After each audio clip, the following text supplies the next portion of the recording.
Hello बच्चों, you are most welcome in your favourite YouTube channel NCERT knowledge hub Bal Mahabharat के lesson 7 Dronacharya में। तो सबसे पहले हम जान लेते हैं बच्चों कि द्रोणाचार्य कौन थे। द्रोणाचार्य जो थे वो महर्षि भारद्वाज और घृताची नाम की एक अप्सरा थी, उनके पुत्र थे।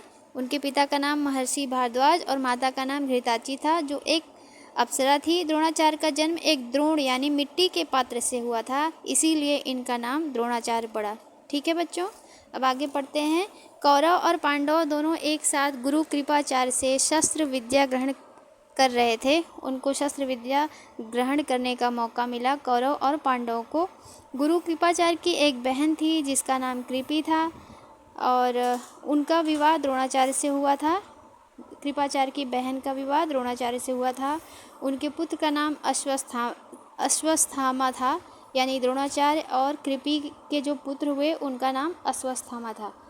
द्रोणाचार्य और पांचाल देश के राजा द्रुपद सहपाठी थे। द्रुपद जो थे वो और द्रोणाचार्य एक ही क्लास में, एक ही जगह, एक ही उसमें गुरुकुल में पढ़ते थे, सहपाठी थे। द्रुपद ने वचन दिया था कि राजा बनने पर वे अपना आधा राज्य द्रोणाचार्य को दे देंगे।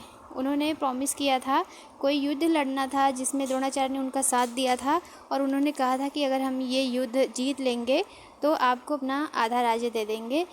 और राजा बन जाने पर द्रुपद ने अपना वचन पूरा नहीं किया। जब वो राजा बन गए, उन्होंने अपना आधा राज्य द्रोणाचार्य को नहीं दिया, अपना प्रॉमिस पूरा नहीं किया।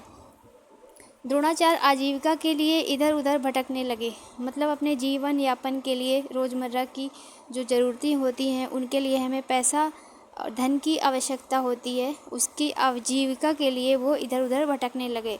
गृहस्थ जीवन को चलाने के लिए हमें धन की आवश्यकता होती है। ओके बच्चों, वह कृपाचार्य के पास आए।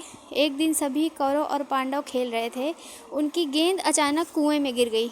सबने गेंद निकालने का पूरा प्रयास किया पर असफल रहे, बट वो निकाल नहीं पाए। इतने में एक तेजस्वी, जिसके चेहरे पर सूर्य के समान तेज हो, ब्राह्मण आते दिखाई दिए।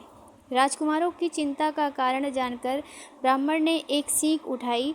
सीख एक पतला सा होता है, डंडा समझ लीजिए, डंडी उसको समझ लीजिए, जैसे नीम के पत्ते सीख से लगे होते हैं, उस टाइप का सीख उन्होंने लिया और सीख को कुएं में छोड़ना शुरू किया, जिससे एक लंबी सीख बन गई। रस्सी के समान एक लंबी सीख बन गई। सीख को पकड़कर उन्होंने गेंद ऊपर खींच ली। ब्राह्मण का यह चमत्कार देखकर, यह मैजिक देखकर राजकुमार अचंभे में पड़ गए और उन्होंने ब्राह्मण का परिचय पूछा, उनका इंट्रोडक्शन लिया। तो ब्राह्मण ने अपना नाम द्रोणाचार्य बताया, जो प्रसिद्ध धनुर्विद थे। वो धनुष विद्या सिखाते थे, धनुष चलाना सिखाते थे।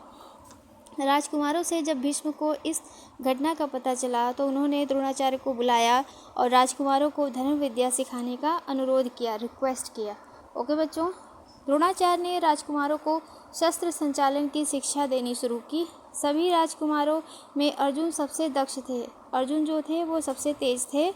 लक्ष्य संधान में उनका मुकाबला कोई नहीं कर सकता था। किसी भी लक्ष्य में, एम को, जैसे कोई एक निशाना लगाना होता था, उसमें वो सबसे आगे थे। एक दिन द्रोणाचार्य ने सभी शिष्यों की परीक्षा लेने की सोची। आचार्य द्रोण ने पेड़ पर एक काठ की चिड़िया, काठ मतलब लकड़ी की चिड़िया रख दी और कहा कि इस चिड़िया की दाईं आँख में, राइट साइड में लक्ष्य भेद करना